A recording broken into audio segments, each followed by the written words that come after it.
கர்த்தருடைய வார்த்தைகள் நமக்கு கற்றுத்தருவது என்னவென்று சொன்னால், கர்த்தராகிய தேவன் தாழ்மை உள்ளவர்களுக்கு கிருபை அளிக்கிறார், பெருமை உள்ளவர்களுக்கு எதிர்த்து நிற்கிறார் என்று வசனம் சொல்லுகிறது.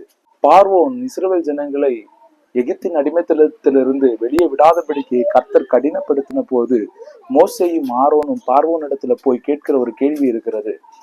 யாத்திராகமத்தின் புஸ்தகம் 10ஆம் அதிகாரம் 3வது வசனத்திலே நான் வாசிக்கிற கர்த்தருடைய வார்த்தை என்னவென்று சொன்னால், அப்படியே மோசேயும் ஆரோனும் பார்வோனிடத்தில் வந்து, உன்னை தாழ்த்த நீ எதுவரைக்கும் மனதில்லாதிருப்பாய் என்று ஒரு கேள்வியை கேட்கிறார்.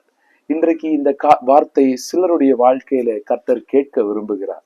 ஒருவேளை நம்முடைய வாழ்க்கையிலே நம்முடைய சுயங்களோ, நம்முடைய பெருமைகளோ, நம்முடைய ஏதோ ஒரு காரியம் நம்முடைய வாழ்க்கையிலே நம்முடைய தலையை தூக்கி கொண்டிருக்கிறது என்று சொன்னால், கர்த்தருக்கு முன்பாக நாம் பணிய நம்மை அர்ப்பணிக்காமல் இருக்கிறோம் என்று சொன்னால், கர்த்தருடைய வார்த்தை இன்றைக்கு ஒரு எச்சரிப்பின் வார்த்தையாய் நமக்கு முன்பாக வெளிப்படுகிறது.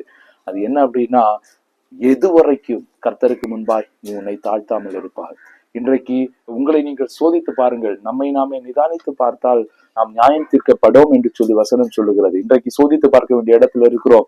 ஏதாவது இடத்துல நாம் தாழ்மைப்பட வேண்டியது இருக்கிறதா? அன்றைக்கு பார்வோன் எகிப்து தேசத்துல இஸ்ரவேல் ஜனங்களுக்கு முன்பாக, தேவனுடைய பிள்ளைகளுக்கு முன்பாக, கர்த்தருக்கு முன்பாகவே அவன் தன்னை தாழ்த்தாமல் போய்விட்டான். இன்றைக்கு கர்த்தருக்கு முன்பாக எந்தெந்த இடத்துல தாழ்த்த வேண்டும் அந்தந்த இடத்துல தாழ்த்த கர்த்தரிடத்தில் கிருபை கேளுங்கள். கர்த்தாவே, நான் என்னை தாழ்த்துகிறேன், பரிசுத்த ஆவியானவர் நீர் எனக்குள்ளே ஆளுகை செய்யும் என்று சொல்லி அவருக்கு ஒப்பு கொடுங்கள்.